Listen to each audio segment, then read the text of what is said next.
Bonjour à tous, dans cette nouvelle vidéo nous allons nous retrouver pour parler de Marie Ière, aussi appelée Marie Tudor, la première reine d'Angleterre.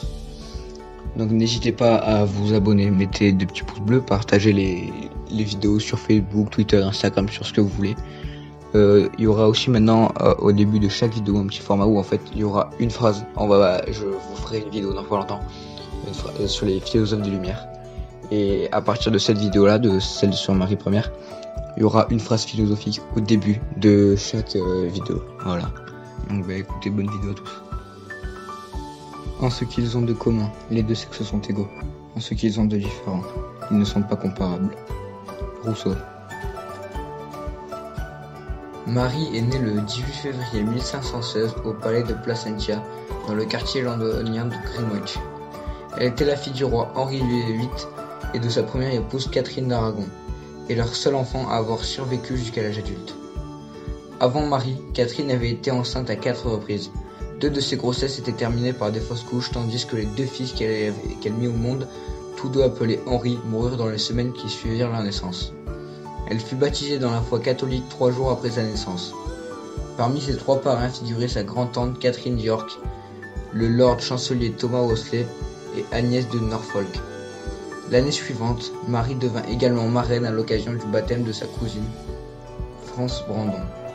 En 1520, la comtesse de Salisbury, Margaret Pole, qui avait représenté Marie durant sa confirmation, fut choisie pour devenir sa gouvernante. Marie était une enfant précoce. En juillet 1520, alors qu'elle n'avait que 4 ans et demi, elle joua du clavecin pour la visite d'une délégation française. La reine fut très impliquée dans l'éducation de sa fille et elle prit conseil auprès de l'humaniste espagnol Jean-Louis Vives, à qui elle commanda un traité sur l'éducation des filles intitulé.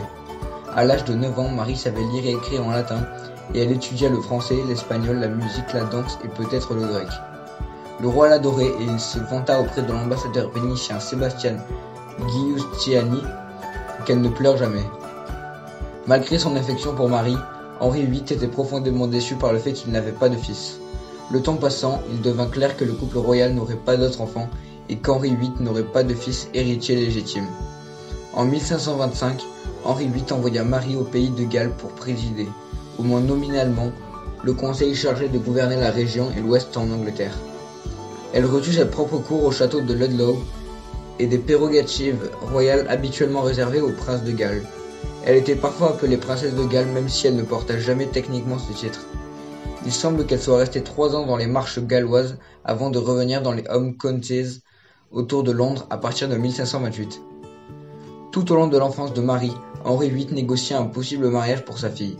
Alors qu'elle n'avait que 2 ans, elle fut promise au fils du roi de France, François Ier, le dauphin François, mais le contrat fut annulé au bout de 3 ans. En 1522, il fut décidé qu'elle épouserait son cousin, l'empereur Charles Quint. Mais l'accord fut rompu au bout de quelques années. Thomas Wolsey, le principal conseiller d'Henri VIII, reprit des négociations avec les Français et le roi suggéra que Marie épouse le roi François Ier, qui cherchait à former une alliance avec l'Angleterre. Selon un nouvel accord, Marie épouserait François Ier ou son second fils, le duc Henri d'Orléans, mais Wolsey parvint à négocier une alliance avec la France sans avoir besoin d'organiser un mariage. Selon le diplomate vénitien Mario Savorgano, Marie était devenue une belle et élégante jeune femme. Pendant ce temps, le mariage de ses parents était en péril.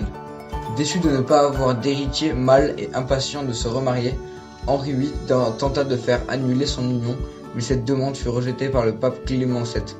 Le roi avança en citant des passages de la Bible que son mariage avec Catherine était impur car elle était la veuve de son frère Arthur, mais cette dernière affirma que leur union n'avait pas été consommée. De fait, ce premier mariage avait été annulé par le précédent pape Jules II sur cette base. Clément VII a peut-être été influencé dans sa décision par Charles Quint, le neveu de Catherine d'Aragon dont les troupes occupaient Rome dans le cadre de la 7e guerre d'Italie. À partir de 1531, Marie était souvent malade avec des menstruations irrégulières et des épisodes dépressifs, sans que l'on sache si cela était causé par le stress, la puberté ou une maladie. Le roi lui interdit de voir sa mère qui fut envoyée vivre à l'écart de la cour au château de Kimbolton. Au début de l'année 1533, Henri VIII épousa en secret sa maîtresse Anne Boleyn, qui était enceinte de lui, et en mai, l'archevêque de Cantorbéry Thomas Cranmer annula officiellement le mariage avec Catherine.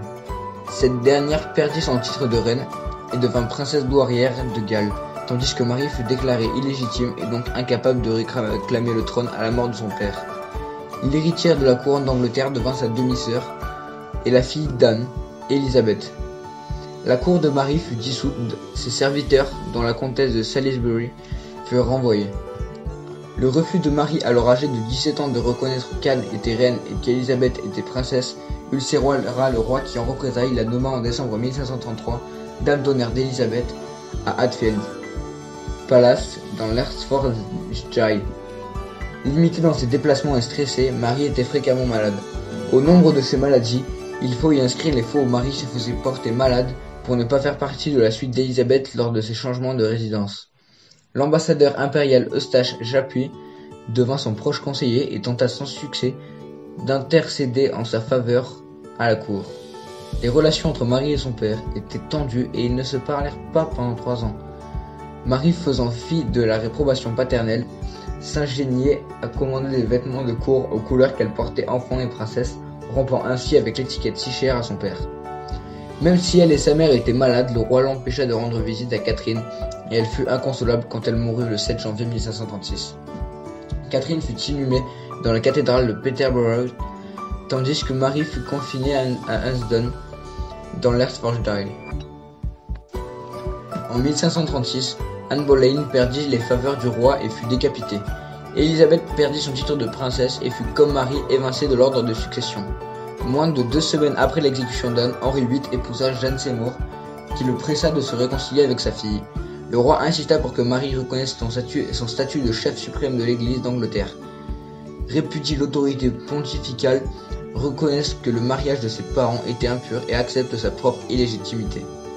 Elle tenta de se réconcilier avec lui en se soumettant à son autorité aussi loin que Dieu et sa conscience l'y autorisèrent, mais elle fut finalement contrainte de signer un document par lequel elle acceptait toutes les demandes de son père, ce qui lui permit de retrouver sa place à la cour. Henri VIII lui accorda une suite et les enregistrements de ses dépenses à cette période montrent que Hatfield Palace, le palais de Beaulieu, Richmond et Hudson étaient parmi ses principales résidences, de même que le palais de Placentia, de Westminster et d'Hampton Court, appartenant à son père. Ses dépenses étaient consacrées aux vêtements et aux jeux d'argent avec des cartes, l'un de ses loisirs préférés. Dans le nord de l'Angleterre, des rebelles dont Lord Hussey, l'ancien chambellan de Marie, se soulevèrent contre les réformes religieuses d'Henri VIII et l'une de leurs demandes était la rélégitimation de Marie. Cette révolte appelée pèlerinage de grâce fut violemment réprimée. Lors de ces et de nombreux rebelles furent exécutés, mais rien n'indique que Marie fut impliquée.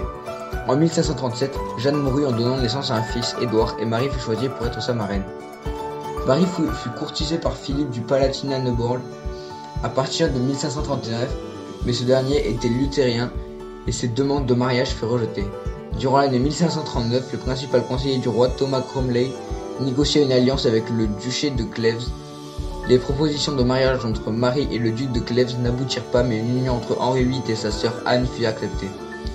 Lorsque le roi rencontra Anne pour la première fois à la fin de l'année, une semaine avant la cérémonie, il la trouva peu attirante mais fut incapable, pour des raisons diplomatiques et en l'absence d'un prétexte convenable, d'annuler le mariage. Cromwell perdit les faveurs royales et fut arrêté pour trahison en juin 1540 sur l'accusation qu'il complotait pour épouser Marie. Anne accepta l'annulation du mariage qui ne fut pas consommé et Cromwell fut décapité. En 1541, Henri VIII fit décapiter la comtesse de Salisbury, l'ancienne gouvernante et marraine de Marie, sous le prétexte qu'un complot catholique dans lequel son fils Reginald Pole fut impliqué. Son bourreau était un jeune pitoyable et maladroit qui mit littéralement sa tête et ses épaules en pièces. En 1542, après l'exécution de la 5e épouse d'Henri VIII, Catherine Howard pour adultère et trahison, le roi célibataire invita Marie à assister aux célébrations de Noël et elle joua le rôle d'hôtesse. En 1543, Henri VIII épousa sa 6e et dernière épouse, Catherine Parr, qui parvint à réconcilier la famille. Le roi réintégra ses filles dans l'ordre de succession, même si d'après la 3e loi de succession au trône, elle se trouvait après Édouard, les deux restaient néanmoins légalement illégitimes. Henri VIII mourut en 1547 et Édouard V lui succéda. Marie hérita des propriétés du Norfolk, du Suffolk et de l'Essex et reçut Hunsdon et le palais de Beaulieu comme résidence personnelle. Comme Édouard VI n'avait que 10 ans, le pouvoir fut exercé par un conseil de régence dominé par les protestants qui tentèrent d'établir leur foi dans toute l'Angleterre. L'acte d'uniformité de 1549 rendit obligatoire les rites protestants tels que l'emploi du livre de la prière commune de Thomas Cranmer. Marie resta fidèle au catholicisme et par défi continua de faire célébrer les messes traditionnelles dans sa chapelle.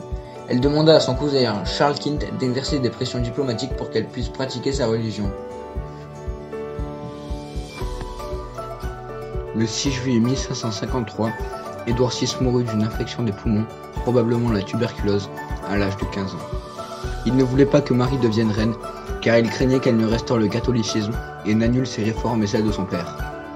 Ses conseillers lui indiquèrent néanmoins qu'il ne pourrait pas exclure une seule de ses demi-sœurs de l'ordre de succession et qu'il devrait également évincer Élisabeth, même si elle était anglicane. Guidé notamment par John Dudley, il décida d'exclure ses 2 sœurs dans son testament. En violation du 3e acte de succession qui réintégrait Marie et Élisabeth dans l'ordre de succession, Édouard VI désigna Jeanne Grey par lettre patente pour lui succéder.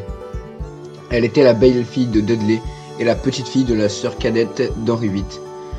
Marie, tandis que sa mère était France Brandon, qui était la cousine et la marraine de Marie. Juste avant la mort d'Édouard VI, Marie fut convoquée à Londres pour voir son demi-frère mourant. Elle fut néanmoins avertie que cette convocation était un prétexte pour l'arrêter et ainsi faciliter l'accession au trône de Jeanne. Au lieu de se rendre à Londres depuis sa résidence de Hunsdon, Marie s'enfuit en Est-Anglie où elle possédait de nombreuses propriétés et où Dudley avait violemment réprimé la révolte de Kent. Le 9 juillet, elle écrivit depuis Kenninghall au conseil privé pour faire reconnaître la lettre patente d'Édouard comme acte de trahison selon la loi de trahison de 1547 et pour lui demander de la proclamer reine. Le 10 juillet 1553, Jeanne fut proclamée reine par Dudley et le même jour la lettre de Marie arriva au conseil privé de Londres. 2 jours plus tard, Marie et ses partisans avaient rassemblé une armée au château de Framlingham. Dudley perdit ses soutiens et Jeanne fut déposée le 19 juillet. Dudley et elle furent emprisonnés à la tour de Londres. Marie entra triomphalement dans la capitale le 3 août 1553 aux côtés d'Élisabeth et d'une procession de 800 nobles. L'une des premières décisions de Marie en tant que reine fut de libérer les conseillers catholiques Thomas Howard, Étienne Gardiner et Edward Courtenay qui étaient emprisonnés à la tour de Londres. Elle comprit que Jeanne était qu'un pion dans le plan de Dudley et ce dernier fut la seule personne de son rang exécutée pour haute trahison immédiatement après son accession au trône. Jeanne et son époux Guildford Dudley, bien que reconnus coupables, furent détenus à la tour de Londres, tandis que le père de Jeanne, Henry Grey, fut libéré. Marie était dans une position difficile car presque tous les membres du conseil privé avaient été impliqués dans la conspiration pour placer Jeanne sur le trône.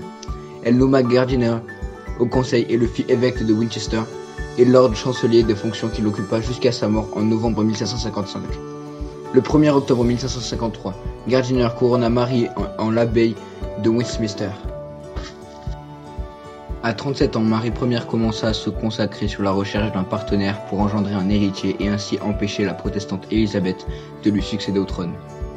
Edward Courtenay et Ringalpold étaient considérés comme des prétendants possibles, mais son cousin Charles V lui suggéra d'imposer son fils unique, le prince Philippe d'Espagne.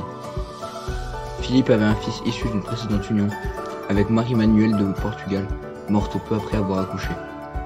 Dans le cadre des négociations, un portrait de Philippe réalisé par le Titien fut envoyé en Angleterre en septembre 1553. Gardiner et la Chambre des communes tentèrent sans succès de la convaincre d'épouser un Anglais, car elle craignait que l'Angleterre ne passe sous le contrôle d'Habsbourg. L'union fut impopulaire en Angleterre. Gardiner et ses alliés s'y opposaient par patriotisme, tandis que les protestants ne voulaient pas d'une monarchie catholique. Lorsque la reine insista pour épouser Philippe, Thomas White, le jeune, organisa un soulèvement dans le Kent impliquant Henry Grey pour placer Élisabeth sur le trône. Marie Ier déclara publiquement qu'elle convoquerait le Parlement pour discuter du mariage et qu'elle déclinerait l'union si l'Assemblée estimait qu'elle n'était pas à l'avantage du pays.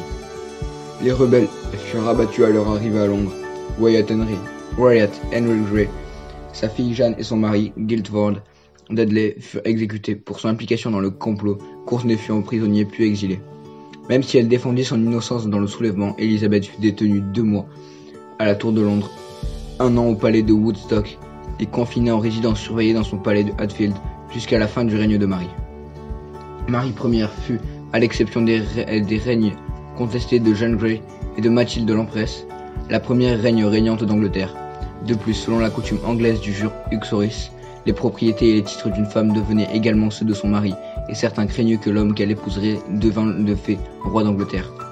Si les grands-parents maternels de Marie Ier, Élisabeth Ier de Castille et Ferdinand II d'Aragon avaient conservé la souveraineté de leur propre royaume durant leur mariage, il n'existait pas de précédent de ce type en Angleterre. Selon l'acte de mariage, Philippe recevrait le titre de roi d'Angleterre. Tous les documents officiels seraient signés avec leurs deux noms et le Parlement serait convoqué sous l'autorité conjointe du couple jusqu'à la mort de Marie Ier. L'Angleterre ne serait pas obligée de fournir un soutien militaire aux guerres du père de Philippe, et ce dernier ne pourrait pas agir sans l'accord de son épouse ou nommer des étrangers dans l'administration anglaise. Il ne pourrait également pas revendiquer le trône si Marie Ier mourait avant lui. Philippe était mécontent de ces conditions, mais il les accepta pour que le mariage se concrétise. Il n'avait pas de sentiment pour Marie Ier et voulait se marier uniquement pour des raisons politiques et stratégiques. Son conseiller, Rui Gomes da Silva, écrivait à un correspondant à Bruxelles que le mariage ne fut pas conclu pour des raisons charnelles, mais pour remédier au désordre de ce royaume et préserver les Pays-Bas.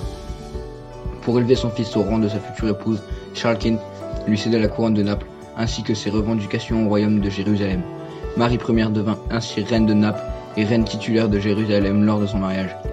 La cérémonie fut organisée à la cathédrale de Winchester le 25 juillet 1555, 2 jours après leur première rencontre. Philippe ne parlait pas anglais et ils communiquèrent en espagnol, en français et en latin. En septembre 1554, Marie Ier cessa d'avoir ses règles. Elle prit du poids et souffrait de nausées au réveil. Quasiment toute la cour, y compris ses médecins, pensaient qu'elle était enceinte. Le Parlement adopta un texte prévoyant que Philippe devienne régent au cas où Marie Ier mourrait lors de l'accouchement. Dans la dernière semaine d'avril 1555, Élisabeth fut autorisée à quitter sa résidence et elle fut convoquée à leur cour pour assister à l'accouchement qui était jugé imminent. Selon l'ambassadeur vénitien Giovanni Micheli, Philippe aurait prévu d'épouser Élisabeth si la reine mourait, mais dans une lettre adressée à son beau-frère Maximilien d'Autriche, Philippe exprima ses doutes quant à la réalité de cette grossesse. Des cérémonies furent organisées par le diocèse de Londres à la fin du mois d'avril, après que des rumeurs annonçant la naissance d'un fils se furent propagées dans toute l'Europe. L'accouchement n'ayant toujours pas eu lieu en mai et en juin, l'hypothèse d'une fausse grossesse grandit. Marie Ier continua de présenter les signes d'une grossesse jusqu'en juillet 1555, quand son abdomen perdit en volume. Il s'agissait probablement d'une grossesse nerveuse peut-être déclenchée par son désir d'avoir un enfant. En août, peu après la disgrâce de cette fausse grossesse que Marie Ier estima être le châtiment de Dieu pour sa tolérance des hérétiques dans son royaume, Philippe quitta l'Angleterre pour combattre les Français en Flandre. Marie Ier eut le cœur brisé et elle sombra dans une profonde dépression. Michel fut touché par le chagrin de la reine qui était extraordinairement amoureuse et fut inconsolable après le départ de son mari. Élisabeth, apparemment revenue en grâce, resta à la cour jusqu'en octobre. En l'absence d'enfants, Philippe craignait qu'après Marie Ier et Élisabeth, la couronne ne passe à Marie Ier d'Écosse qui était promise au dauphin de France. Philippe voulut persuader Élisabeth d'épouser son cousin, Emmanuel Philibert de Savoie, afin de garantir une succession catholique et préserver les intérêts des Habsbourg en Angleterre, mais elle refusa et l'accord du Parlement aurait été difficile à obtenir. Après le retour de Philippe en 1555, Marie Ier pensant qu'elle était en nouveau enceinte et qu'elle devrait accoucher en mars 1558, elle notifia dans son testament que Philippe devrait être régent durant la minorité de son enfant. La grossesse était cependant inexistante et Marie Ier fut contrainte d'accepter qu'Élisabeth soit son successeur. Marie Ier tomba malade en 1558 et elle mourut le 17 novembre à l'âge de 42 ans au palais Saint-James durant une épidémie de grippe qui emporta également Reginald Pole le même jour. Elle était affaiblie et souffrait peut-être d'un kyste ovarien ou d'un cancer de l'utérus. Sa demi-sœur Élisabeth lui succéda. Philippe, qui se trouvait à Bruxelles, écrivit à sa sœur Jeanne d'Autriche « Je ressens un regret raisonnable pour sa mort ». Malgré ses dispositions testamentaires, Marie Ier ne fut pas enterrée aux côtés de sa mère et elle fut inhumée dans l'abbaye de Westminster le 14 décembre dans un caveau qu'elle partage avec Élisabeth Ier. Après son accession au trône d'Angleterre en 1633, Jacques VI d'Écosse fit ajouter une plaque sur la tombe portant l'inscription en latin Regno Cortes Eurna Ecobdorimus Elisabethae Maria Sorves in Spes Resurrectionis, qui veut dire qu'on sort sur le trône dans la tombe, ici nous dormons, Élisabeth et Marie, sœurs dans l'espoir de la résurrection. Lors de la cérémonie funèbre, l'évêque de Winchester, John White, puis les louanges de Marie Ière. Elle était la fille du roi, elle était la sœur d'un roi, elle était l'épouse d'un roi, elle était une reine et par le même titre un roi. Elle fut la première femme à occuper durablement le trône d'Angleterre malgré une forte opposition et disposait d'un large soutien populaire au début de son règne, notamment auprès des catholiques.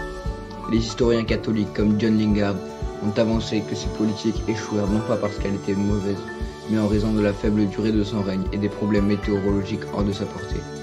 Son mariage avec Philippe se révéla particulièrement impopulaire, et ses politiques religieuses créèrent un profond ressentiment qui fut accru par les défaites contre la France. Philippe passa une grande partie de son temps sur le continent, laissant la reine éplorée et déprimée par son absence et son incapacité à procréer. Après la mort de Marie Ière, il envisagea d'épouser Élisabeth Ier, mais elle refusa. 30 ans plus tard, il envoya l'invincible Armada pour le renverser sans plus de succès. Au XVIIe siècle, les persécutions des protestants par Marie Ière lui valurent le surnom de Bloody Mary, Marie la sanglante. John Knox l'attaqua dans son premier coup de trompette contre le gouvernement monstrueux des femmes publié en 1558, et elle fut violemment vilipendée dans le livre des martyrs de John Foxe, édité en 1563, 5 ans après sa mort.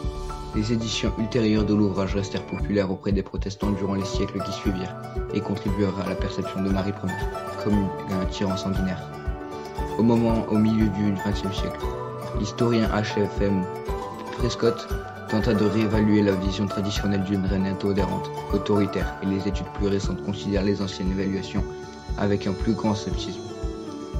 Même si le règne de Marie Ière fut finalement impopulaire et inefficace, les réformes fiscales de l'expansion navale coloniale qui furent par la suite célébrées comme des accomplissements de l'ère élisabéthaine furent initiées par Marie Ière.